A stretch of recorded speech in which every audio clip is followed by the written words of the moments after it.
이분은 앞부분에서 말씀드린 것처럼 이제 천사론 또 이러한 그 사탄 또 귀신과 관련된 이러한 그 활동에 있어서 또 구약, 신약 이렇게 또 오늘 우리 시대 교회 시대의 차이가 있다 보니까 이러한 차이들을 제대로 이렇게 이해를 못하게 되면 결국 하나님의 경륜의 통치에 대한 부분을 잘못 이해하게 되면 오늘날도 마치 이러한 이제 축기 행위라든가 또 이러한 질병의 또 여러 가지 이런 내용들 또 이런 부분들을 마치 구원의 개념으로 이렇게 쓴다든가 이제 이런 부분들이 잘못 또 이렇게 은사주의 형태로 오해되어지는 경우들을 보게 됩니다. 나오나요?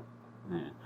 자, 그래서 이제 이러한 많은 부분들이 중세 시대에도 로마 카톨릭에 의해서 이런 퇴마사라든가 축기 행위들이 끊임없이 있어 왔고 또 종교개혁 시대 때는 제세례파를 통해 가지고 이제 직통계시의 이러한 성경론의 문제도 있지만 결국에는 그러한 신비한 현상들 또 이러한 여러 가지 또 인간이 겪게 되는 또 질병과 또 이런 사건들을 자꾸 이렇게 소위 말해서 신령주의로 영적으로만 그런 걸 다 해석하려고 하는 사람이 아프면 이렇게 치료의 일반적 그런 개념으로 접근을 해야 되는데 그거를 자꾸 무슨 악한 영의 어떤 그 현상으로 자꾸 이렇게 해석하려고 하는 중세 시대의 마녀 사냥처럼 이게 이제 제세례파 안에서도 결국 악한 영을 쫓아내는 것도 그렇고 또 선한 천사를 또 경험하고 자기가 환상 속에서 봤고 또 수호 천사 개념들이 나오면서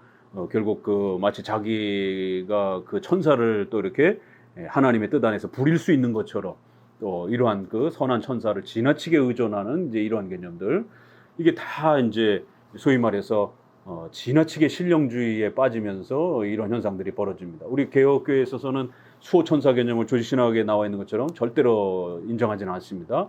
모든 천사가 다 도와주는 것이지 한 천사가 뭐 할당을 받아가지고 이렇게 한 명씩 존재하고 이런 개념은 그건 잘못된 것이에요.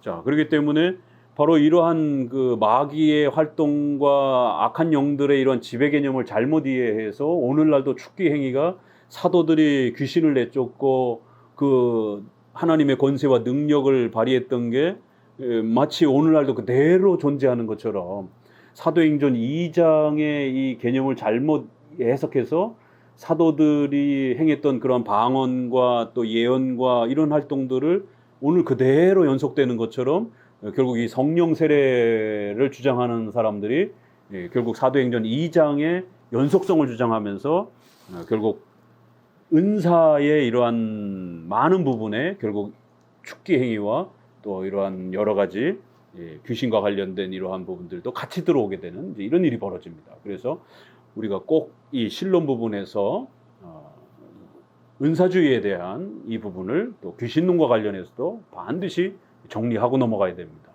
그렇기 때문에 사도시대와 같은 그런 축기 행위는 더 이상 이렇게 오늘날 사도가 없기 때문에 그건 사도들의 독특한 하나님이 주신 은사로서 성경을 가르치고 또 초대 교회를 세우기 위한 그런 능력으로 주신 거기 때문에 오늘날 이렇게 연속되어지는 그런 형태가 아니다라는 것.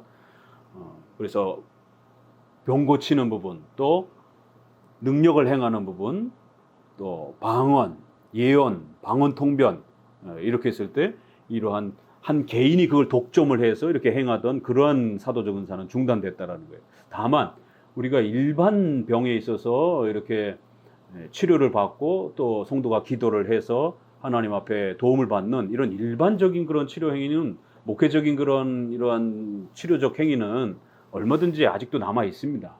저도 개인적으로는 이렇게 2번이나 죽을 위기를 겪으면서 또 이렇게 치료약이 없는 상황에서 이렇게 하나님이 고쳐주셔서 또 이렇게 지금까지 강의를 합니다.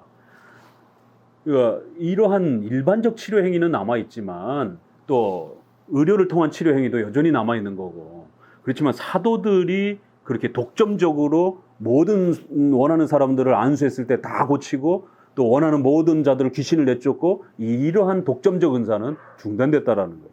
그러니까 이러한 축기 행위를 우리가 중단시키기 위해서는 반드시 사도적 은사의 연속성에 대한 이 논쟁을 여기에서도 또 다룰 수밖에 없다라는 거예요. 그래서 오순절파와 우리 장로파가 끊임없이 이 성령론 부분에서 논쟁을 할 때에 결국 우리는 사도적 은사의 단회성을 장로파 개혁파는 이야기하는 거고, 오순절파는 사도적 은사가 연속된다라고 하는, 그거는 사도들뿐만 아니라 성도들 모두에게 허락되어지는 은사로서 해석을 해요, 사도행전을.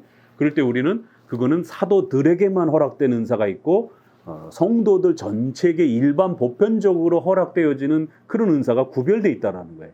그래서 갈라디아서 5장에 있는 것처럼 사랑과 희락과 화평과 온유와 절제와 이런 부분들, 또 직분론에 있어서는 목사와 또 장로와 또 이런 부분들은 얼마든지 남아 있을 수 있다라는 거예요. 그러나 사도적 직분의 은사, 또 그 다음에 그들의 독특한 권위를 나타내는 그러한 특수한 능력의 그런 은사들은 중단되었다라고, 그렇게 장로교는 지난 2000년 동안 해석해 왔다라는 걸 꼭 명심하셔야 됩니다.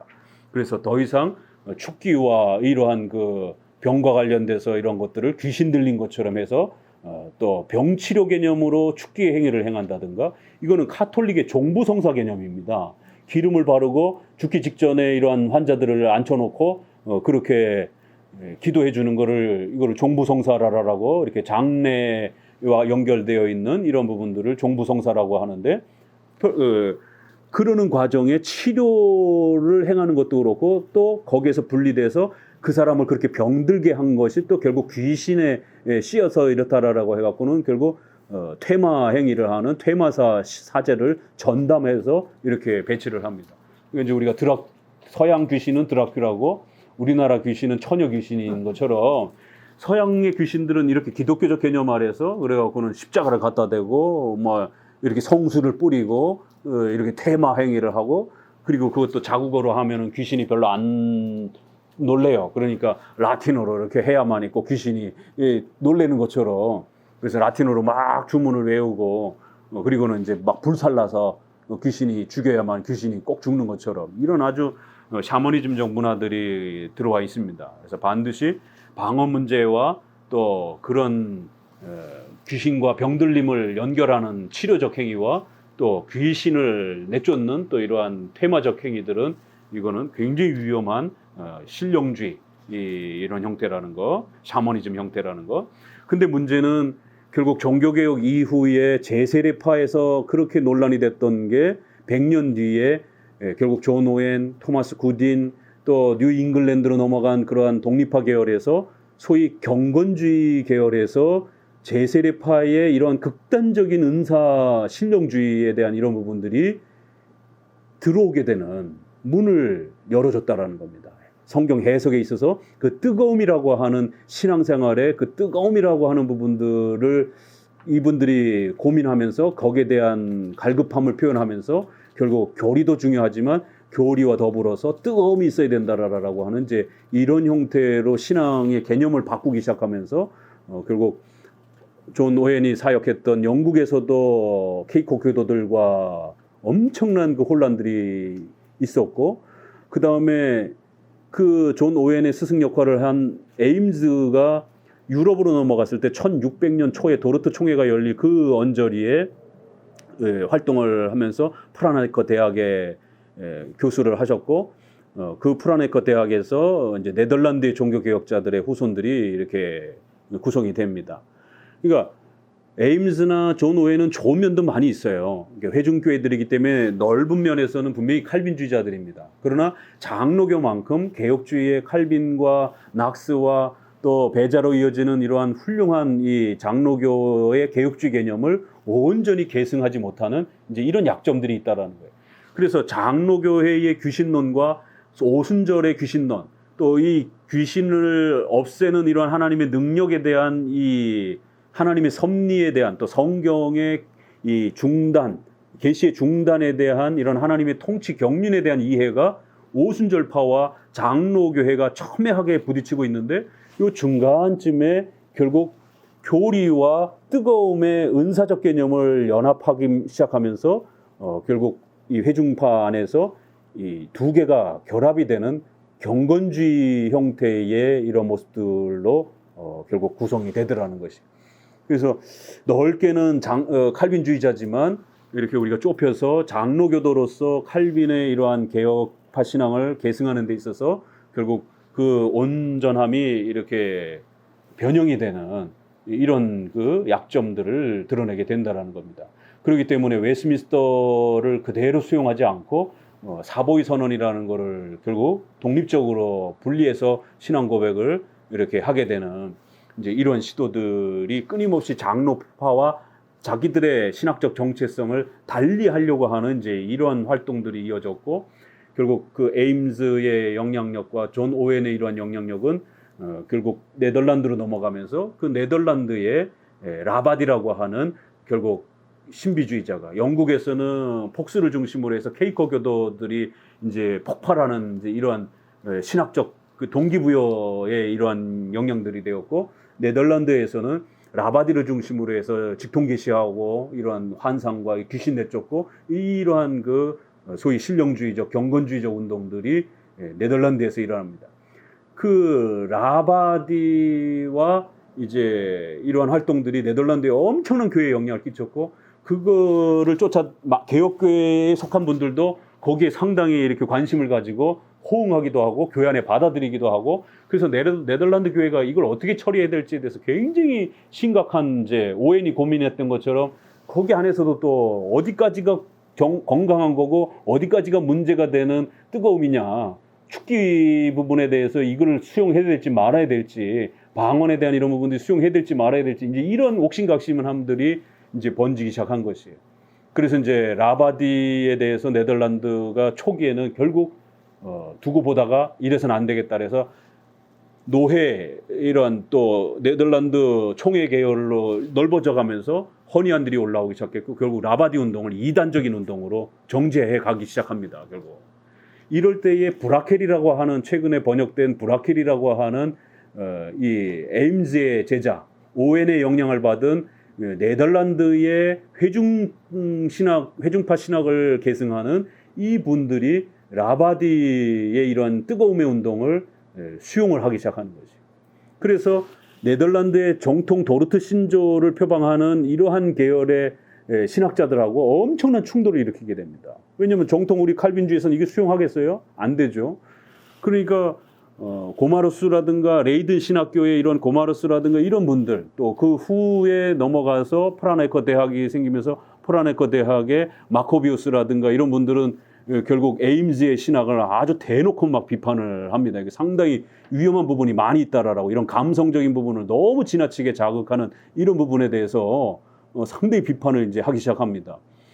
그러니까 또 투레틴이라든가 이러한 그 또 신학의 이러한 정통성들을 결국 에임즈나 또 이러한 브라켈이라든가 또 이런 분들은 상당히 불편하게 딱딱하다라고 여기는, 뜨거움이 없다라고 하는, 그러니까 전통적인 유럽의 교리 중심의 튜레틴을 중심으로 하는 이러한 그 신학 체계가 있고, 이쪽에는 라바디를 중심으로 해서 제세례파를 이어받은 그런 막 그 신령주의자들이 있고, 그 사이에 이 양쪽에, 이쪽에서는 교리를 갖고 오고 이쪽에서는 뜨거움을 가지고 온, 그래서 그 영국에서 그거를 에임즈와 오웬을 통해서 그런 또 부분들을 영향을 받은 브라켈, 마스트리트, 코케이우스 이런 분들이 이제 등장을 하기 시작하는 것이에요.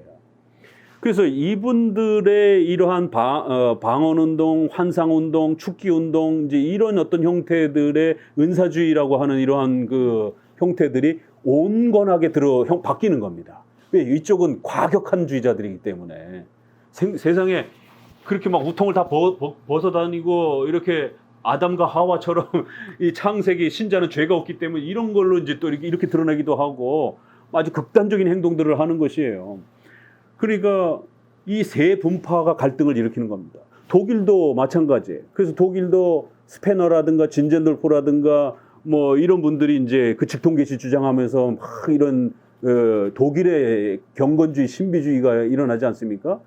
여기에 사람들이 환멸을 느껴가지고 나중에 독일이 이성주의와 합리주의로 확 넘어가 버리는 거예요. 무슨 기독교가 이렇게 샤머니즘적이냐.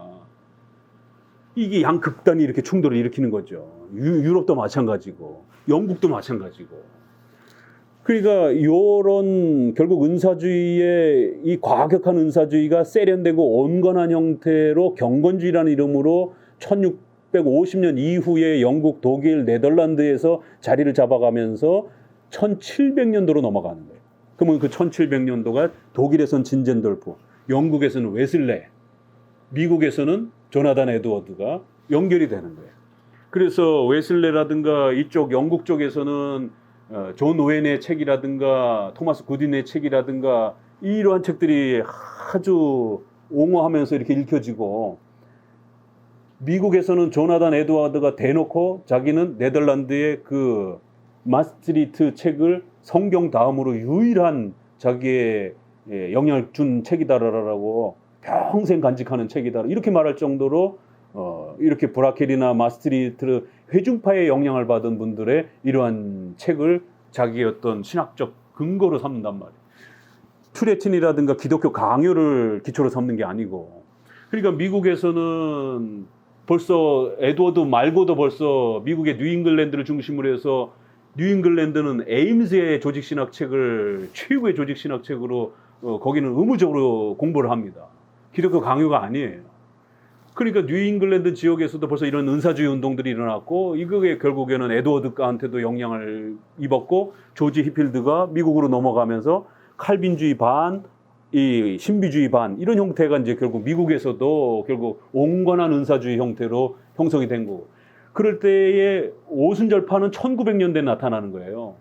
그러니까 1500년에 제세례파, 오순절파 이 사이에 경건주의파가 이제 그렇게 역사 속에 1600년, 1700년도에 그렇게 이제 형성이 되는 겁니다. 그러니까 아까 말씀드린 것처럼 조나단 에드워드의 신앙 감정론이라는 책이 이게 독특한, 왜 어펙션이라고 하는 이 감정이라는 단어를 쓰는가, 정서라는 단어를 쓰는가, 전통적으로 써왔던 그러한 단어를 쓰지 않고. 그러니까 슐라이마커가 이거를 이용을 해가지고 1800년으로 넘어가면서 기독교는 교리가 아니라 삶이다라고 하는, 또 신앙은 직관이다. 인투이션이라고 하는 이 단어가 어펙션이라고 하는 단어랑 상당히 비슷한 단어예요. 슐라이마커가 자유주의 아버지라고 부르는 사람입니다. 이 인투이션이라고 하는 이 직관이라는 단어는 지식의 개념이 아니에요. 이게 뭔가를 딱 보고 마음에 이렇게 확 임팩트하게 뭔가 확 마음을 치는 그거를 인투이션이라고 말해요. 기독교에서는. 이게 철학에서 쓰는 단어하고는 다른 거예요. 그래서 뭔가 순간 확 떠오르는 어떤 그런 그 감동 이런 뜻이에요, 이게. 그러니까 교리 공부가 아니고, 신앙이란 내가 신을 향해서 그런 강렬한 그런 임팩트 있는 그런 헌신된 그런 자신의 마음, 신앙 고백, 인간의 어떤 신앙의 그런 어떤 다짐, 이게 신앙이지. 무슨 성경이 이게 영감된 하나님의 말씀이냐 아니냐, 이걸 믿어야 되느냐 말이냐, 이런 거 논쟁할 필요 없다는. 내가 믿으면 되는 거고 안 믿으면 안 믿는 거, 이런 겁니다. 그래서 결국 슐라이마커가 이렇게 이거를 인투이션을 우리 기독교로 표현하면은 뭐 철학적 용어는 직관이지만 신앙은 이렇게 통찰력 이런 식의 또 임팩트 있는 어떤 마음의 떠오름 뭐 이런 정도의 어떤 신앙 용어로 바뀌는 겁니다. 이걸 어디서 갖고 왔겠는가? 1700년에 어펙션이라고 하는, 교리가 아니라 교리와 더불어 뜨거움이다. 이렇게 회중파가 구축한 걸 갖다가 1800년 넘어가면서 슐라이머커 자유주의가 등장하면서 아예 교리자를 떼버리고, 교리가 아니고 기독교는 뜨거움이다. 또 삶이다. 윤리다. 하르낙과 이런 쪽에서는 기독교는 윤리지, 도덕 철학이지 절대로 신의 존재를 믿는 그런 게 아니다라는 이런 아주 과격한 쪽으로 넘어가는 거예요. 아무튼 요 1700년 언저리에서 이제 그런 것들이 영향력을 끼치면서 결국 이 온건한 은사주의 운동이 펼쳐집니다. 자, 그럴 때 우리가 이제 1900년으로 넘어오게 되면 1900년 거기에 이제 웨슬레가 있는 거예요. 그래서 기존의 신앙의 이러한 교리 중심의 이런 신앙을 전부 다 이게 뜨거움 쪽으로 다 바꾸는 것이죠. 1900년으로 넘어오게 되면 1850년에 찰스 피니가 미국에서는 이제 2차 부흥운동을 일으키면서 2차 은사주의 운동을 일으키면서 그런 아이디어를 조나단 에드워드에게서 갖고 와서, 그래도 조나단 에드워드는 소유리문답이라도 가르쳤어요. 그러니까 소유리문답 가르치면서 약간 은사주의 운동을 하는 이제 이런 방식이죠. 그러면서도 헷갈리니까 신앙의 감정론이라든가 이런 걸 써가지고 부단히 이렇게 애를 쓴 겁니다. 걸러내려고. 그러니까 조나단 에드워드의 미국의 역사를 보게 되면 두 파가 급격히 형성이 됩니다. 하나는 신비주의 운동이 조나단 에드워드 제자들에 의해서 형성이 돼요. 왜냐하면 그 아이디어를 거기서 얻었으니까. 한쪽은 자유주의, 테일러를 중심으로 해서 예수님의 신성을 부정을 하고 원죄를 부정을 하고 소위 말해서 미국의 자유주의가 시작이 됩니다. 1800년에 본격적으로. 그 아이디어를 어디서 얻었겠어요? 그래서 에드워드의 이 원죄론에 있어서 정가론과 관련해서 에드워드가 직접 정가, 아담의 대표에 의해서 우리 후손 모두가 죄의 전가를 받았냐, 이걸 우리가 직접 정가라고 그래요. 간접 정가는 모방, 죄가 직접으로 원죄가 물려지는 게 아니고 오염, 부패 이런 더러움만 정도만 이렇게 부모에 의해서 이렇게 전달이 되는 거고, 내가 실제로 죄를 지어야 그게 죄가 되는 거다. 이래서 이걸 간접 정가론이라 그래요. 이건 나중에 자유주의, 죄를 원죄로 부정하는, 원죄가 직접 전달이 됐다라고 하는 걸 직접 정가론이라고 그러고, 원죄가 아니라 도덕적이고 윤리적인 부패 정도 이런 거가 죄로 전달이 된 거다라는, 원죄 책임은 아담만 지는 거지. 이럴 때 이걸 간접 정가론이라 그래요. 그래서 에드워드는 간접 정가론이라고 하는 이 논쟁이 교회사에서 굉장히 뜨겁습니다. 제가 밴드에도 이렇게 한번 몇 번 올려놨는데, 이거 총신대 이상훈 교수님도, 이상훈 교수님이 에드워드 전공자예요. 그러다 보니까 본인도 이게 자꾸 시비가 붙으니까 이제 이걸 좀 연구해서 본인은 이제 변증하려고 이제 애를 쓰시는데, 박형룡 박사님의 조직신학에도 그러고 여러 조직신학에 여기에 대한 논란이 있어요. 그래서 바빙크라든가 몇몇 분들은 간접 정가론이라고 해석을 하고, 또 몇몇 분들은 모레이라든가 우리 개혁주의권 내 대가들이 헷갈리는 거예요, 이게. 그래서 모레이라든가 이런 분들은 그래도 직접 정가론이지 않겠느냐, 이렇게 또 해석을 해요. 그래서 그것도 이상훈 교수가 본인도 직접 그렇게, 바빙크라든가 하치라든가 이런 분들은 에드워드가 간접 정가론이라고 이렇게 조직신학에서 평가했다라고 하고 본인도 그걸 소개를 해요. 그러면서 또 다른 학자들 이렇게 자기도 이제 직접 정가론이라고 주장하는 학자들 더 찾아서 이렇게 변증을 하려고 애를 쓰는데, 엄연히 우리 계보에서 그 걸출한 학자들이 에드워드의 원죄론은, 그 에드워드의 원죄론 책은 그래서 상당히 조심해서 읽어야 됩니다. 에드워드의 인간론은 상당히 부실한 거예요. 그러니까 그런 면에서. 왜? 그 기라성 같은 학자들이 대놓고 직접 정가론이라고 왜 평가를 못 하겠어요? 헷갈리는 거예요. 그 대가들이 봐서도 원죄론의 책을 보니까, 최근에 번역돼서 한국에 나오잖아요. 그거 쉬운 책이 아닙니다. 굉장히 어려운 책이에요. 난해한 책이에요. 그러니까 에드워드는 어떤 이유 때문에 그 원죄의 개념을 명확하게 말을 안 하는 거예요. 그거 단순하게 명확하게 말하면 돼요. 그냥 원죄가 우리가 물려받았다라고. 근데 왜 그거를 네가 내 여자라고 뭐 우리가 왜 말을 못해 뭐 이런 것처럼, 왜 아담의 죄를, 그 원죄를 우리가 물려받았다라고 왜 대놓고 명백하게 말을 못 하는가? 이게 뭔가 이유가 있는 겁니다. 이 신학의 어떤 그 전체 체계 안에서. 그러니까 인 것처럼 아닌 것처럼 자꾸 말을 하니까 헷갈리는 거예요. 아니 바빙크 정도가 보는데도 헷갈리면 그 기라성 같은 그 현대 신학자를 전부 다 논평한 그 조직신학의 책에 보면 얼마나 정확하게 논평을 했습니까? 그래서 그 책이 방대하게 넓혀진 건데, 근데 거기에 그런 논평을, 학문성을 가진 분이 에드워드의 원죄론을 간접 정가론이라고 평가를 했단 말이에요. 하찌도 그렇고. 그래서 박형룡 박사님도 그 양역사를 다 소개를 하면서 박형룡 목사님도 어려워해요. 이걸 어떻게 평가를 해야 되는가. 그러면서 본인은 벌콥과 박형룡 박사님 벌콥과 바빙크를 계승한다 그러잖아요. 그러니까 이제 에드워드에 대해서 약간 그런 느낌이 있는 겁니다. 분명히 이런 두 역사가 있는데 본인은 벌콥을 쫓아간다라고 했고, 벌콥은 당연히 이렇게 또 선생님인 바빙크를 쫓아가게 되면 박형룡도 에드워드에 대해서 간접 정가에 대한 부분에 분명히 내용이 그 표현들을 비슷하게 합니다. 그래서 제가 지난번에 한번 정리해서 올려드렸는데, 그래서 또 에드워드는 어느 부분에서는 또 알미니안주의적인 어떤 부분에 대해서 수용한 부분이 있다라고, 박형룡의 조직신학에도 인간론 부분에서 그 부분 아주 굉장히 정확하게 지적을 해냅니다. 그러니까 이런 부분에서 미국 자유주의가 에드워드 제자들에 의해서, 홉킨스라든가 테일러라든가 또 에드워드의 그 아들도 상당히 이제 빗나가게 됩니다. 또 신비주의도 또 그 직제자들에 의해서 또 형성이 돼요. 그러니까 이러한 선생님들의 약점이 온전한 그런 칼빈주의와 개혁주의에 대한 체계를 칼빈과 낙스와 튜레틴과 베자르를 통해서 계승된 이 구축되지 않고 자꾸 중간에 루터파로 기울어지는 거예요. 또 중간에 자꾸 제세례파 계열의 이런 은사주의 쪽으로 기우는 거예요. 그러다 보면은 30년 한 세대 지나고 나면 훨씬 더 멀어지는 겁니다. 그러니까 퍼킨스나 에임스 정도면 훌륭한데 그분들의 약점이 제자들로 넘어가면서 존 오웬과 구딘으로 넘어가면서 아예 장로교 신학자들하고 등을 돌릴 정도로 불편해하는 정도로 넘어갔고 천년왕국론이라든가 이런 데서는 아주 대놓고 크로멜을 이용을 해가지고 장로교도들을 몰아내고 그 영국 땅을 회중파가 지배하는 왜요? 크로멜이 회중주의자였기 때문에. 그리고 존 오웬은 거기에 궁중 목사로 들어간단 말이에요. 얼마나 기대가 됐겠어요.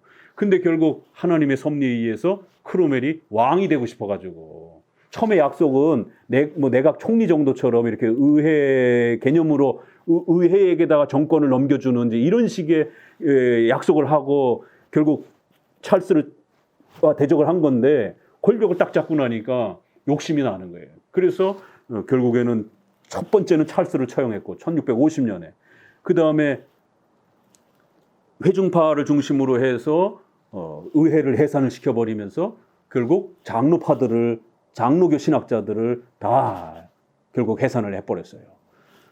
그리고는 존 오웬이 마지막에 결국 본인이 왕이 되려고 하니까 존 오웬은 영국 사람이기 때문에 신학적인 이유도 있겠지만 영국 사람이기 때문에 그래도 왕은 있어야 되지 않는가 이런 왕에 대한 어떤 그 애정들이 있단 말이에요. 영국 사람들이. 그래서 전 세계에 유일하게 아직도 왕제도 개념이 있는 나라가 힘은 없지만 그런 겁니다. 그게 영국 사람들의 어떤 피해예요. 그게. 그러니까 왕의 혈통이 아니다라는 거지. 크로멜이. 그래갖고 결국에는 반대했습니다. 그래갖고 크로멜이 축출해 버립니다. 그러니까 결국 아무도 견제를 못하니까 크로멜이 독재 정치가 그냥 폭발을 하는 거예요. 그래갖고 딱 한 10년 정도 통치하다가 병이 들어가지고 급격히 죽습니다. 그러니까 어린 아들이 정권 이양이 못 되고 결국 국민들이 반란이 일어나가지고 결국 찰스보다 더 악독한 인간이다라고 그러면서 크로멜을 아주 혐오하면서 그래서 영국 사람들, 아일랜드 사람들 이 사람들은 아주 크로멜을 개 취급합니다. 이게.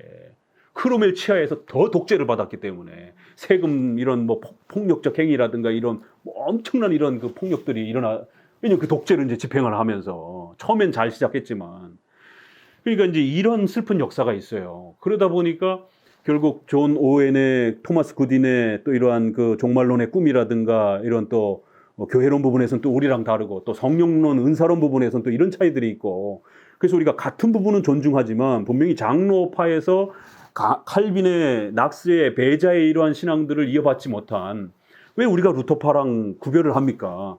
루터파에 분명히 차이가 있는 거예요.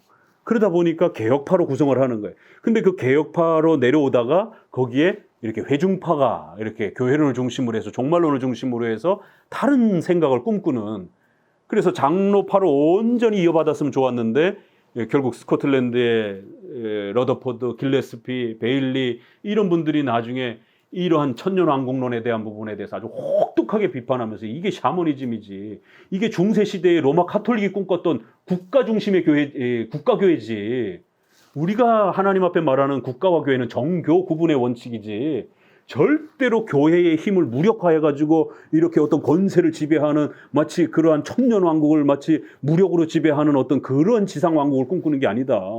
이러면서 이제 스코틀랜드에서 엄청난 비판을 받고 나중에 장로파들이 다 축출된 것에 대해서 아주 계속해서 호되게 책망을 하는 더 이상 그리고는 1600년으로 넘어가면 스코틀랜드가 영국에 영향력을 끼치지 못하고 영국에는 결국 웨스트민스터가 자리 잡지 못하는 이런 슬픈 역사가 이제 이어지는 것이. 그러니까 1700년에 은사주의가 온건한 형태로 회중파에 의해서 수용이 되었고 그게 미국으로 넘어가서 결국 자리 잡았고 그게 100년 뒤에 찰스 피니에 의해서 아주 과격한 형태로 웨스트민스터 쓰레기라고 아주 대놓고 이야기하고 이러한 교리 역사는 아주 악한 거다라고 이렇게 비판하면서 아주 신비주의적인 과격한 형태로 은사주의가 바뀌었고 1850년에 그러니까 50년 뒤에 결국 그 열매가 미국 3차 부흥운동이 일어나면서 오순절 아주사 거리에 오순절파가 형성이 되는 거예요. 그 영향이 장로교까지 영향을 끼쳐가지고 결국 1903년에 웨스민스터가 수정이 되는 겁니다. 왜요? 이 막 난리치고 뜨겁고 막 은사주의가 결국에는 장로교 안에 들어온 목사님들이 저 교회는 막 부흥이 되고 막 교회 시작하자마자 막 사람들이 몰려들어요. 왜요? 병 고쳐주고 귀신 내쫓아주고 미국도 의료시설이 없던 그런 시절에 그러니까 막 그런 사람들 막 병이 낫고 막 귀신 들린 것 같은 막 이런 사람들이 갑자기 멀쩡하고 막 이러니까 야 이거 뭐 희한하다 막 이러면서 여기 막 성령의 능력이 있나 보다 이러면서 사람들이 그쪽으로 몰려드니까 전통적으로 교리 배우고 이러던 쪽 장로교회 목회자들이 거기 집회가 가가지고 막 그 영향을 받고 이러면서 그 목사님들이 장로교 안에 들어와서 장로교회 웨스민스터는 너무 딱딱하다라고 성령론 바꿔달라고 결국 장로교 안에 구파와 신파는 바로 이 오순절파의 회중파의 조나단 에드워드의 이러한 그 부흥운동, 은사주의 운동을 수용을 하자라는 쪽들이 신파 형태로 형성이 되고 옛날 오리지널 교리 웨스민스터 중심으로 이러한 은사주의를 온건하던 과격하던 이런 은사주의 개념을 안 받아들였던 사도적 은사는 중단되었다라고 하는 이거를 고집했던 구파 계열은 못 받아들이는 거죠. 그래서 교단이 쪼개집니다. 결국 나중에는 1903년에 웨스민스터가 수정이 되면서 성령론, 은사주의 운동을 하기 위해서 성령론이 들어오게 됩니다. 결국 하찌나 또 오필드가 목숨을 걸고 반대했지만 결국에는 무산돼 버렸고 그래서 그의 제자인 네이첸이 쫓겨나는 1927년에 그 슬픈 역사, 프린스턴이 무너지는 그래서 1903년에 웨스민스터 수정의 역사, 회중파의 은사주의의 수용의 역사 결국 그 열매가 PCUS의 장로교, 오늘날 우리나라의 통합측과 같은 형태로 구성이 됐고 제일 먼저 여자 목사 안수를 줬고 그 다음에 동성애 받아들였고 차별금지법 받아들였고 이게 이제 그 진보 성향의 이런 형태들이 그리고 은사주의 운동 다 수용을 하는 그래서 그걸 못 받아들이겠다라고 나온 교파가 PCA, OPC 우리나라 이제 고신 합동처럼 이렇게 보수 교단이 다시 시작이 된 겁니다. 그리고는 웨스민스터 신학교가 다시 만들어진 이런 교회사 역사를 우리가 봐야만 되는 거예요. 그때의 영국에서는 이제 그 시절이 다 지나고 났다가 영국도 이제 그러다가도 또 이제 한풀 꺼졌다가 결국 로이드 존스에 의해서 영국의 이런 은사주의 운동들이 다시 펼쳐지는 거예요. 로이드 존스의 성령 세례에 의해서. 그러니까 이제 그 로이드 존스의 영국의 성령 세례, 1903년에 아주사거리의 그런 오순절파 운동, 이런 부분들이 은사주의 운동들이 다시 시작이 되어지는 1900년의 역사가 시작이 되는 겁니다. 그러면서 이제 결국 과격한 사도적 은사주의 운동들. 그래서 방언해야 구원받는다. 이렇게 주장을 하는 거예요. 성경, 영서, 또 직통계시 쓸 수 있다. 성경의 무호성을 부정하는. 그러니까 이제 로이드 존스는 이제 그렇게까지는 말을 못하고 그건 너무 과격하다라고 판단을 하고 이 중간쯤에 또 자리를 잡는 거예요. 그러니까 교리도 중요하다라고 얘기했지만 그러나 교리만 갖고는 안 된다라는 말을 로이드 존스도 그의 책에서 대놓고 하는 거예요. 그리고 영국의 장로교의 역사를 교권주의라고 아주 세게 비판을 하고 성령의 이러한 뜨거움을 막았다라고 그러고 웨스민스터의 이러한 교리 중심의 이런 역사가 성령의 뜨거움과 역사를 방해했다라고 이거 오순절파들이 장로교들을 공격할 때 늘 하는 말이거든요. 성령의 이런 역사를 중지시키고 막는 이런 아주 성령 회방죄, 모독죄를 장로교도들은 범하고 있다라고 하는 이제 이런 갈등 속에서 로이드 존스에서 온건한 은사주의가 펼쳐진 겁니다. 크게는 두 개예요. 과격한 사도적 은사주의 운동. 하나는 그걸 변형시킨 온건한 은사주의 운동. 그 셋으로 나누면 이제 장로교회에서 이 온건한 은사주의 운동을 수용하는 1950년 이후에 이제 이제 이런 부흥을 수용하는 분들이 생기기 시작한 거예요. 장로교 안에도. 최근에 막스 터너라든가 고신의 그 박영동 교수님이라든가 이런 분들 아주 대놓고 장로교 안에서 배워놓고 또 박영동 교수님 같은 경우는 리차드 개핀이라고 하는 지금까지 말씀드렸던 이런 부분에서 사도적 은사의 부분을 아주 엄격하게 중단됐다라고 축기 행위라든가 이런 병고침 행위라든가 또 방언이라든가 이런 활동들 아주 사도적 은사로 철저하게 중단시켜야 된다라고 이렇게 주장하는 자기 선생님한테서 논문을 쓰면서도 선생님하고 완전히 반대 입장의 논문을 이렇게 쓰는, 그래서 한국교회에 와갖고는 성령론을 다시 배워야 된다라고 하는 이제 이런 시도들. 차영배 교수님이 총신의 조직신학자인데 바빙크 전공자인데 바빙크의 성령론 너무 딱딱하다 이래갖고는 한국에 들어와서 뜨거운 성령론을 우리도 좀 해야 된다라고, 이래서 총신이 급격히 은사주의, 온건한 은사주의를 총신이 수용을 하는 이제 이런 일들이 벌어지고, 온건한 은사주의를 고신이 수용하는 참 이런 까무러칠 일들이 벌어지는, 과거 같았으면 이거 아주 엄격하게 징계를 받아야 될 이런 일들이. 그래서 결국 장로교 안에도 최근에 젊은 목회자들이 칼빈주의를 한다고 그러면서 은사주의 운동을, 방언을, 칼빈주의 교회에서 방언을 한다든가, 칼빈주의에서 이런 병고침의 축기 운동을, 또 축기 행사를 항한다든가 뭐 다 하든지 부분만 하든지 이런 일들이 벌어지는 거예요. 그래서 이게 칼빈주의적 신비주의자인지 신비주의적 칼빈주의자인지 이게 분간이 안 될 정도로 이렇게, 아니 오순절 교회 사람들이 보면 어떻게 말을 하겠어요? 아니 우리 기껏 비판하더니만 우리 것 갖다 쓰네. 방언 오순절 교회들이 얼마나 잘합니까?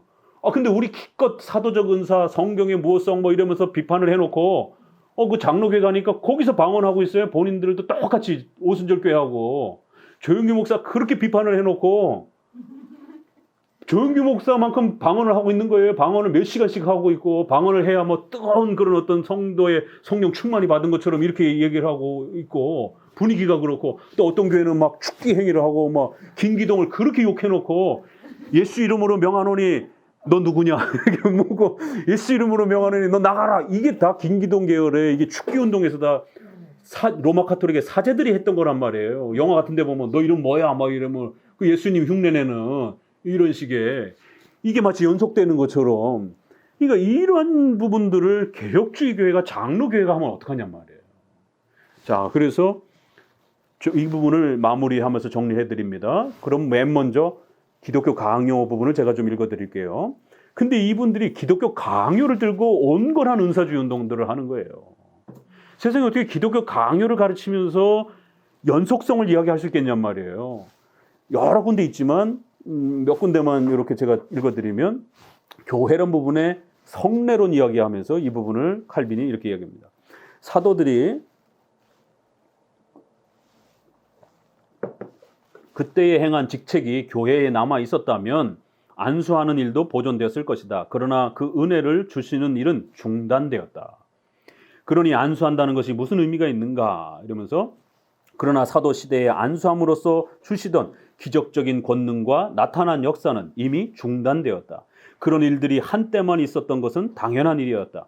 그것은 복음의 새로운 선포와 그리스도의 새로운 나라가 일찍이 들은 일이 없는 비상한 기적들에 의해서 조명을 받고 확대되어야만 했기 때문이다. 초대 교회가 세워지기 위해서 필요했던 거라는 거예요.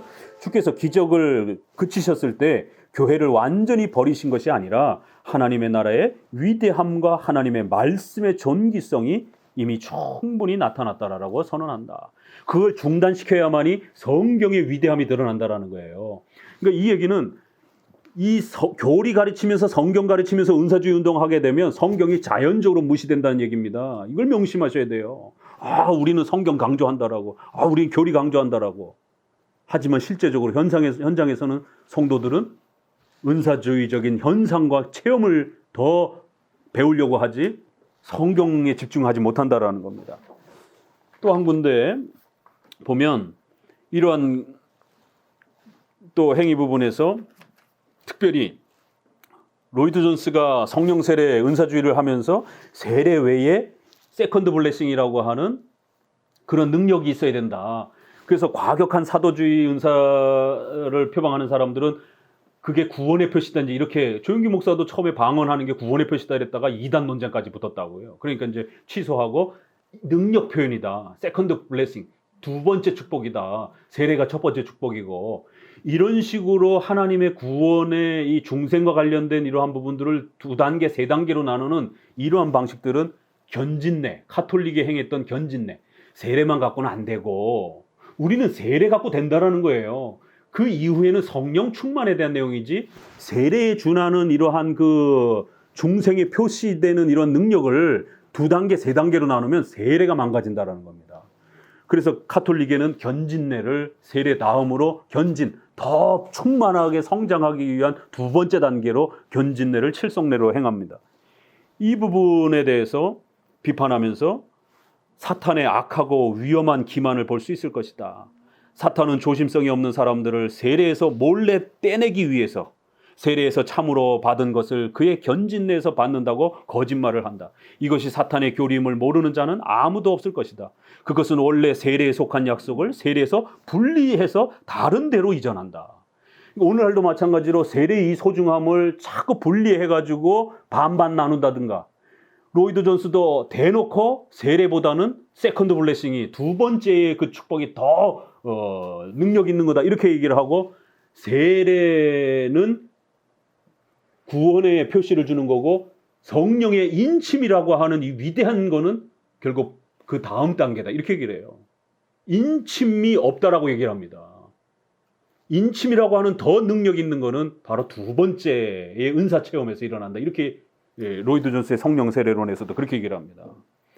결국 견진례는 세례에 대한 노골적인 모욕이며, 이거 성령 세례를 여기다 단어만 바꿔봐도 세례의 이 소중한 가치를 분리시키는 이런 행위에 있어서 성령 세례는 세례에 대한 노골적인 모욕이며 세례의 기능을 엄폐 내지 폐지한다. 견진례는 마귀의 거짓 약속이며 우리를 하나님의 진리에서 떠나게 한다. 그러니까 견진례의 그런 신학의 원리가 성령 세례론의 신학의 원리랑 똑같다라는 겁니다. 세례론은 안 된다라는 거. 세례 다음에 뭐가 더 있어야 된다라는 거. 이게 신학 원리예요. 이게 성령 세례론 은사주의론하고 똑같아요. 4권 19장 9항에 구원을 위해서 견진례가 필요하다라고 하는 교리는 어리석은 것이다. 이렇게 구원과 관련해서, 칭의와 관련해서 구원론에 있어서 이렇게 세례 외의 이러한 부분들을 이렇게 나누는 방식들, 이를 책망하는 거예요. 신자는 모두 세례를 받은 후에 안수에 의해서 성령을 받아. 보세요. 세례 이후에 성령을 받는 완전한 그리스도인이 되어야 하며, 이거 성령 세례론에서 로이드 존스가 얘기하는 그대로의 내용이에요. 성령을 또다시 받아서 완전한 그리스도인. 아니 그러면 세례받은 그리스도인들은 부족한 그리스도인이에요? 우리가 성령 충만을 좀 이렇게 부족할 수는 있어요. 그렇다고 해서 그분들이 중생과 칭의에 있어서 부족한 자 취급을 하게 되면 큰일 납니다. 기독교 구원론이 깨져버립니다. 칭의론이. 이들이 말하는 거는 이런 식으로 접근을 하는 거예요. 완전한 그리스도인의 차이가 발생이 된다. 주교의 견진례를 받아 성류를 바르지 않은 그리스도인이 한 사람도 없도록 해야 된다라고 첨가한다. 그래서 시황에 가서는 카톨릭 교리는 견진례를 세례보다 중요시한다. 요거 버튼 좀 눌러주세요. 전원 버튼. 됐어요. 시황에는 그래서 견진례를 세례보다 더 중요한다라는 거예요. 이게 세례보다 뭔가를 더 강조하는 이러한 형태들이 자꾸 등장한다라는 거예요. 끝으로 그들은 그 거룩한 기름 바르는 일을 세례보다 더 존중해야 된다라고 단정한다. 그 이유는 세례는 모든 사제들이 행할 수 있지만 견진례는 주교들의 손으로만 행하기 때문이다라고 하면서 마치 이렇게 능력을 부어주는 이러한, 또 사람들도 구별되어 있는 것처럼 이런 시도들. 그래서 성도도 구별하고 또 목사도 구별해갖고 더 능력 있는 목사가 이렇게 있어가지고 마치 그거를 부여해 줄 수 있는 것처럼, 이러자 이렇게까지 자기들의 조작품을 사랑하기 때문에 하나님께서 제정하신 가장 거룩한 제도를 함부로 멸시하는 사람들은 분명히 미쳤다고밖에 할 수 없다. 모독적인 입으로다. 너는 너의 악취나는 입김과 중얼거리는 주문으로 더럽혀진 기름을 감히 그리스도의 성례에 대입시키며 하나님의 말씀이 성별한 물과 비교하겠는가. 이러면서 이들이 하는 말이 세례는 죄의 용서를 위해서 더 유리하고 견진례는 덕을 더욱 증진시키는 이러한 또 그런 기능이 있다라고 이렇게 핑계를 댄다라는 거예요. 이러면서 세례를 무시하는 거예요. 이거 성령 세례주의자들이 똑같이 하는 말들입니다. 이게. 그러니까 이런 신학은 다 이미 써먹었던 방식들이에요. 자, 제가 소개해드렸던 이런 책들, 제발 로이드 존스의 성령 세례만 읽고 이런 은사주의에 대해서 자꾸 문을 열지 마시고 최근에는 김재성 교수가 개혁주의 성령론과 관련해서 썼어요. 성령론과 관련해서 이렇게 단행본이 나온 건 이거 굉장히 상당히 분량이 많습니다. 그래서 기본 성령론 부분 또 그다음에 은사주의에 대한 이런 여러 내용들 이걸 아주 또 성령 해방죄 이런 난해한 부분들과 관련해서 2000년 교회사 속에서 논쟁되었던 이런 부분들 상당히 잘 정리를 해줬어요. 여기서도 장로교회의 그러한 사도행전의 입장은 사도적 은사의 중단이라는 거예요. 그리고 온건한 형태의 은사의 연속성도 안 된다라는 겁니다.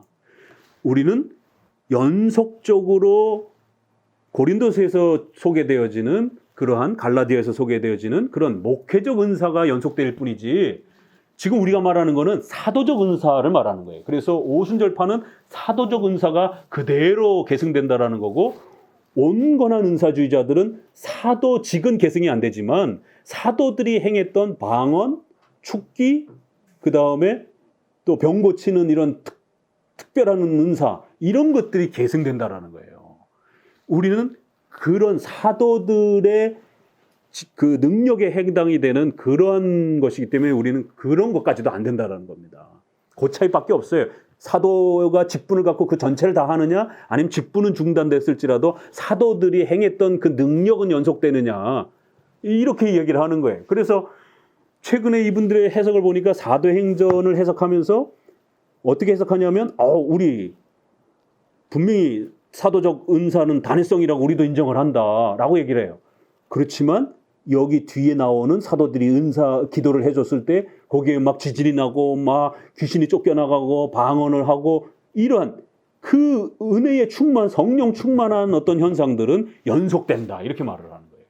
그러나 장로교가 사도적 은사의 단회성을 이야기했을 때는 사도 12명의 직분과 그들이 행했던 방언, 예언, 축기, 독단적인 그 병고침의 행위 이것 전체를 중단됐다라고 말하는 겁니다.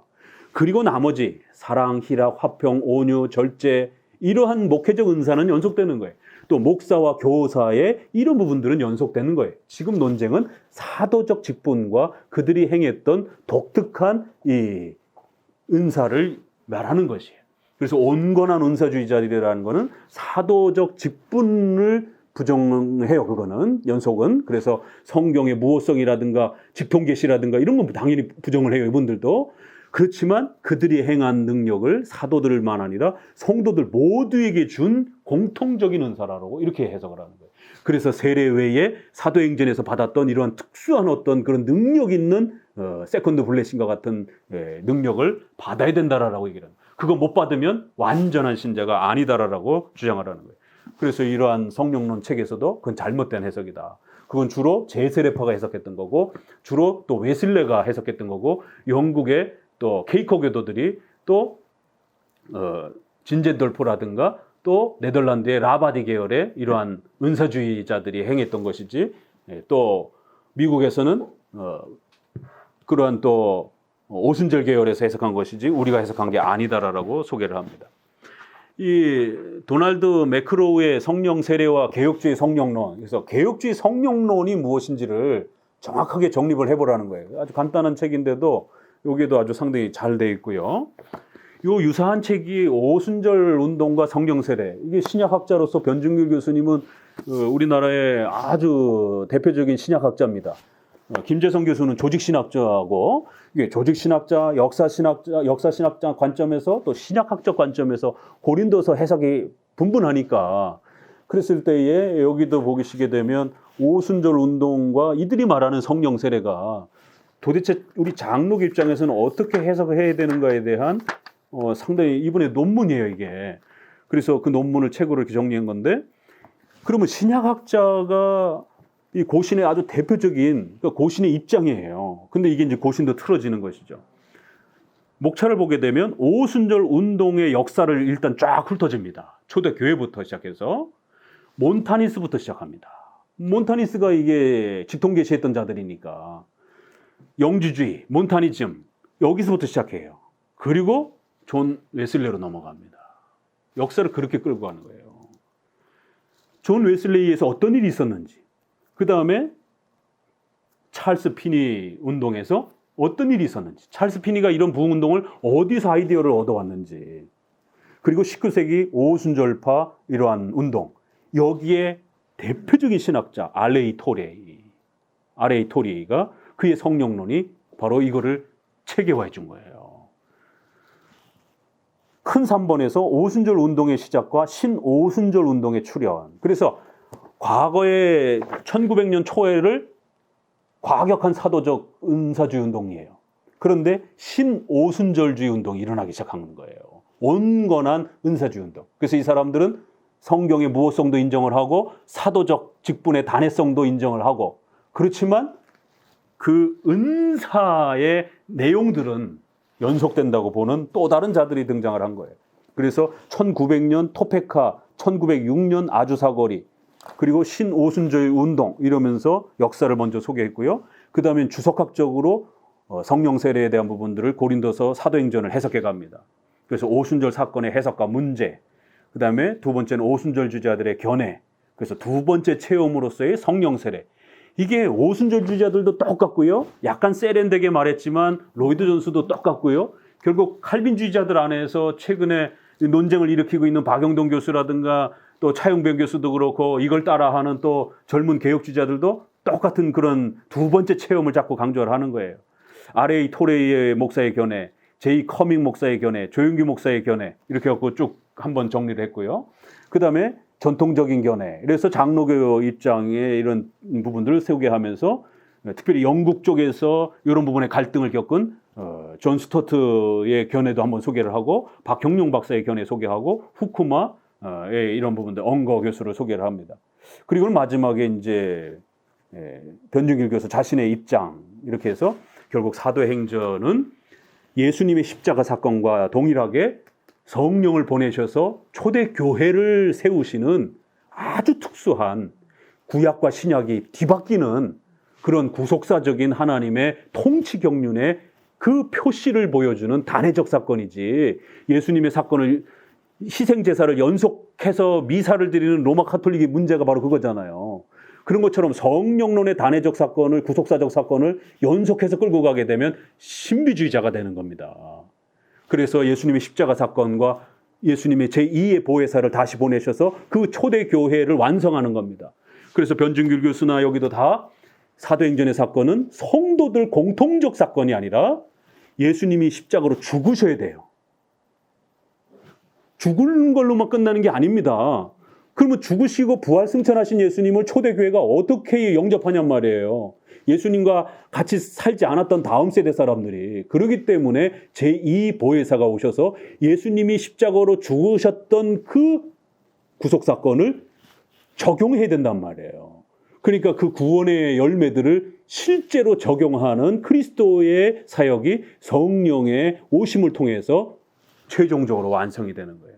그래서 그리스도의 죽음과 그 그리스도의 죽음을 영원토록 이제 성도들에게 적용해 주기 위한 그런 이방인 전체들에게 또 제한됐던 그런 은혜 충만함들이 이제 펼쳐지는 바로 그러한 말씀 중심의 믿음의 이러한 그 역사가 정립이 되는 신약 교회의 출발을 단회적으로 보여주는 것이지, 그거를 연속되는 성도의 경험으로 준 게 아니라는 것이죠.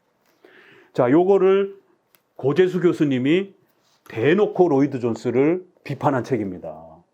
특별히 우리 장로교 목사님들, 로이드 존스 좋아하는 목사님들은 성령 세례 책과 이 책을 비교해 놓고 반드시 읽으셔야 돼요. 까딱 잘못하면 그 어렵게 선택한 교리 공부하려고 장로교 칼빈주의를 선택해 놓고 오순절주의로 돌아갑니다. 겨우겨우 이 은사주의라든가 신비주의에서 벗어나서 개혁주의 칼빈을 따르면서 기독교 강요를 읽어놓고 강요에서 그렇게 은사주의를 비판을 하는데, 세례에 머무르라고 하는데 은사주의의 마음이 빼앗기면 그런 구절들이 안 들어와요. 그래서 그분들도 버젓이 기독교 강요를 동영상으로 강좌도 하고 그럽니다. 근데 이렇게 비판하는, 은사주의를 비판하는, 천년왕국을 비판하는 부분에 대해서는 말을 안 해요. 슬쩍 넘어갑니다. 눈에 안 들어와요. 그분들의 마음에는. 들을 귀가 있는 자가 듣는 겁니다. 이 써져 있는데도 안 보여요. 그게 그냥 쑥 넘어가게 됩니다. 왜요? 자기하고는 안 맞는 내용이니까. 그래서 칼빈을 이용하는 것이지 자기가 그 칼빈이 가르친 기독교 강요에 온전히 자신의 신학이 바뀌어가는 게 아닙니다.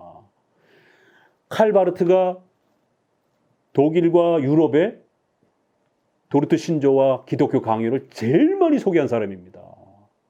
교회가 거기로부터 다 벗어났을 때. 그래서 칼빈을 소개한 바르트의 이 엄청난 공로가 있음에도 불구하고 바르트는 신자유주의자예요.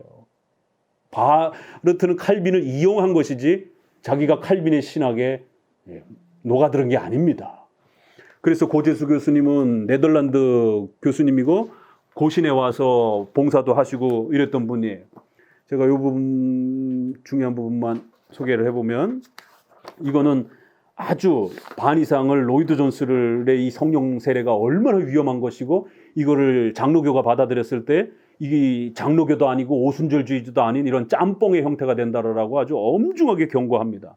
그러니까 로이드 존스의 좋은 면들도 있어요. 성경을 열심히 배우려고 하는. 그렇지만 뜨거움이 같이 이렇게 맞물리면서 이 뜨거움을 버리지 못하는, 그래서 회중파들이 바로 실수했던 그런 부분들이 같이 또 현대에 이어지는 거예요.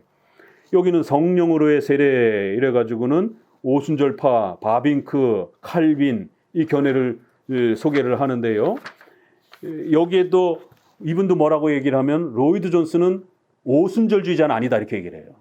왜요? 이분은 신오순절주의자이기 때문에 로이드 존스는. 그래서 많은 분들을 로이드 존스의 성령 세례를 정확하게 비판을 해야지 로이드 존스를 마치 오순절파 사람인 것처럼 이렇게 비판하면 로이드 존스는 성경의 무어성, 사도적 직분의 단회성 이거 다 인정을 합니다. 그래서 논쟁을 정확하게 해야 돼요. 그래서 쭉 이야기를 하면서 로이드 존스는 분명히 일반 오순절주의하고는 분명히 다르다라고 이렇게 얘기를 해요. 4장에 가서 이제 신오순절주의 3장 소개하고 4장에 로이드 존스를 소개를 하는데 여기서 로이드 존스 부분은 이제 이렇게 언급을 합니다.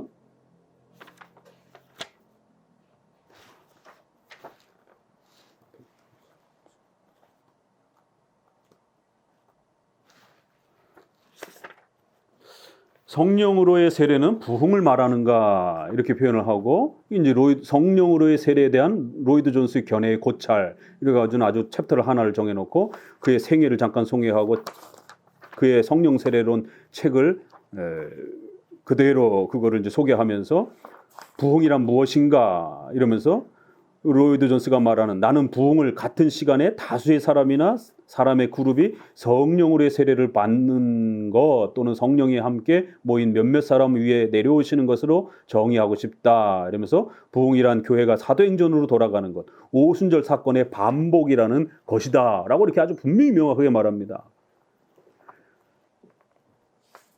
또 결국 이러한 정의는 18, 19세기 부흥운동에서 사용된 부흥이라는 용어는 결국 조나단 에드워드와 연결이 된다라고 이렇게 그런 아이디어를 로이드 존스가 어디서 갖고 왔는가 했더니 결국 조나단 에드워드의 이러한 부분들과 또 맞물리는 부분들이 있다라는 것이. 자, 그러면서 교회사 부분을 소개하면서 또 이분도 교회사적으로 로이드 존스가 이런 것들을 어디서 힌트를 얻었는가 했더니 그의 책에 몬타니즘을 옹호하더라는 거예요. 이런 게 이제 차이가 나는 겁니다. 왜 예전에 최덕성 교수님이 존 웨슬레를 분석하면서 존 웨슬레가 몬타니즘을 상당히 옹호하는 그러한 신학적 발언들이 있다라고 이렇게 비판을 한 부분들도 있었는데 로이드 존스도 마찬가지로 나는 그것들이 극단적인 것들이었고 또 몇 가지 점에서 그들이 잘못했음을 안다. 그러니까 이게 신오순절주의자들, 세련된 은사주의자들은 이런 게 이제 항상 헷갈려요. 분명히 비판합니다. 그런데 수용을 한단 말이에요. 그러나 적어도 교회는 다시 살아나고 있었고 교회 안에 능력이 결국 세워졌다라고 말을 하는 거지. 이제 강조하고 싶은 것은 로이드 존스가 몬타니즘을 일반적으로 좋게 평가했다는 사실이다. 이러면서 그 다음에 부흥에 대한 다음 본보기로 로이드 존스는 도나티스트 운동을 또 언급을 합니다. 이게 바로 신비주의자들이고 아주 지나친 그 경건주의자들이에요. 도나티스, 노바티안. 결국엔 어거스틴에 의해서 이단으로 정제됩니다. 너무 순혈한 성도들만 데리고 목회를 하려고 하는, 그리고 그들이 강렬하게 경건의 어떤 충만함을 가져야 되는 어떤 이런 교회, 뜨거움을 나타내야 되는 이런 교회. 그래서 이제 어거스틴하고 갈등을 일으켰는데 여기에 대해서도 결국 옹호하면서 그들의 그 뜨거움은 우리가 계승해야 된다. 또 로이드 존스는 중세기에도 여러 가지 복이, 불란스에서 왈도파, 화란의 형제단, 그리고 신비주의의 타울러와 사보나로나를 부흥의 예로서 지적했지만 이제 이 부분은 좀 더 많이 다루진 않겠습니다 하면서 넘어갑니다. 이런 부분들을 교회사적으로 로이드 존스 책에서 실제적으로 그런 성령론을 우리가 좀 수용해야 된다라고. 왜냐하면 전통적인 어거스틴, 루터, 칼빈의 계열의 성령론은 너무 딱딱하다라는 거예요. 그리고는 이제 로이드 존스가 웨슬레를 사용한다는 것이다. 그는 그의 책에서 웨슬레를 여러 번 언급한다. 그리고 이제 사도행전에 나온 본문 주석으로 이렇게 들어가면서 결국 사도행전의 이러한 직분은 중단됐지만 그들이 행했던 방언이라든가 병고침이라든가 예언이라든가 축기라든가 이러한 그들의 은사적 행동들과 열매들은 성도들 전체에게 연속되는 것으로 해석해야 된다라고 이렇게 보는 것입니다. 그러니까 이런 해석들을 최근에 온건한 은사주의자들이 이 사도행전을 가지고 똑같이 해석합니다. 그래서 저도 최근에 어떤 분이 성령론을 이렇게 강의하고 유튜브에 이런 걸 봤더니만 그분들은 분명히 성경의 무호성을 인정해요. 사도적 은사의 직분의 단회성을 분명히 인정을 해요. 그렇지만 사도행전 2장에 여기 성령 충만함을 받아, 또 그 다음에 8장에, 또 그 다음에 에베소 교회에서 일어났던 19장에 여기에 보면 분명히 방언을 하고 그런 병고침이 일어나고 이런 부분들은 오늘날도 계속 우리 성도들이 기도하게 되면 은사로서 주어진다. 그렇기 때문에 우리가 은사주의는 아닐지라도 은사는 연속된다. 그렇기 때문에 반드시 이 부분은 우리가 회복해야만이 이게 정말 뜨거운 하나님의 역사지, 이 전통 장로교는 이런 부분도 너무 무시해가지고 딱딱하게 되었고 결국 경직되게 되었다라고 하는. 그러나 실제로 이 소개되어지는 이 4번에 걸친 이 독특한, 많지도 않아요. 왜 사도행전은 수많은 그 교회가 세워져 가는데 이 4교회에서만 이 사도적인 독특한 그 은사를 이야기하는가? 다른 교회는 언급도 없어요. 본인들이 그렇게 중요한 은사라면 모든 교회, 초대교회가 얼마나 많은 교회들이 있었는데요. 사도행전 2장에 방언과 그 정도만 이야기하고 거긴 축기라든가 뭐 이런 건 또 나오지도 않아요. 또 8장에는 방언 자체도 나오지도 않아요. 그 사마리아인들에게 되어지는 건 그냥 성령으로의 그 세례를 받았다 이렇게 표현되어 있는 거고, 그 성령으로의 세례가 뭐냐라는 것에 대한 해석이 있을 수 있는 겁니다. 그래서 8장에서는 아예 방언도 받았다는 얘기도 없어요. 10장에서 고넬료 사건에서는 방언을 받았다라고, 성령으로의 세례를 받았다 이렇게 나옵니다. 19장에는 방언 이야기가 나와요. 여긴 또 축기 얘기도 나오지도 않습니다.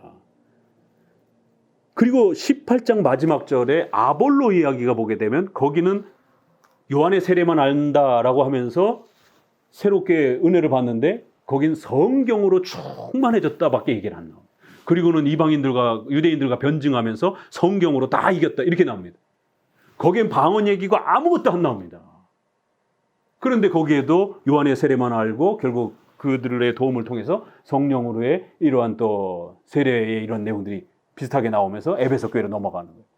그러니까 이 4번의 사건은 우리 정통 칼빈주의에 있어서는 이거는 바로 초대교회의 성령의 임하심을, 사도들의 그러한 위치와 권위를 나타내 주기 위한 성령의 보혜사 성령께서 신약시대의 교회를 세우는 그리스도의 십자가 사건을 완성하는 단회적 사건의 독특한 그런 외적 표시로 필요로 한 만큼만 부어준 걸로 이렇게 해석하는 거예요.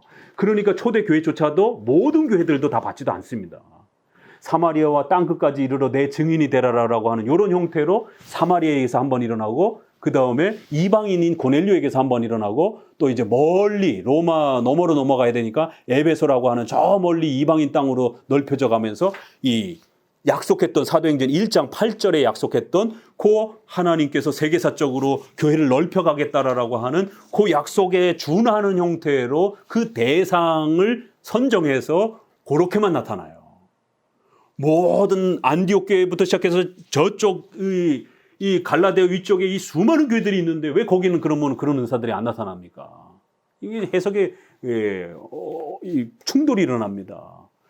그렇기 때문에 이런 부분에 대해서 우리가 귀신론, 축기론에 대한 부분들도 우리 장로교는 그런 식의 은사주의를 센 은사주의, 과격한 사도적 은사주의나 온건한 은사주의의 이런 형태의 모든 부분들을 안 받아들인다는 것입니다. 그래서 방언이나 이런 형태도 그렇고 또 여기와 관련해서 축기 형태로도 절대로 교회 안에서 그렇게 그걸 구원론으로 김기동처럼 사용해도 안 되고 또 그거를 어떤 성화론의 개념으로 그렇게 해서 귀신을 내어 쫓고 막 또 그걸 어떤 경건의 어떤 능력을 받은 것처럼 환상을 받은 것처럼 어떤 천사의 어떤 그런 도움을 이렇게 막 이렇게 받은 것처럼 그래서 이런 특정한 선교 단체에서 이렇게 막 그 건물에 가가지고 천사가 임하게 해달라고 막 천사를 부리는 기도하고 막 이런 수호 천사를 명령하는 이런 기도를 하고 이게 다 다른 데서 온 겁니다. 우리 쪽에서 온 게 아니에요. 자, 그래서 오늘은 이렇게 2부에 있어서는 성령 세례주의자들, 은사주의자들과 연관되어진 또 이러한 축기에 대한 부분, 또 그 관련된 부분들을 좀 더 살펴봤습니다. 그래서 우리가 신론을 조직신학적으로 마무리하고 이제 다음부터는 인간론으로 또 이렇게 넘어가도록 하겠습니다. 감사합니다.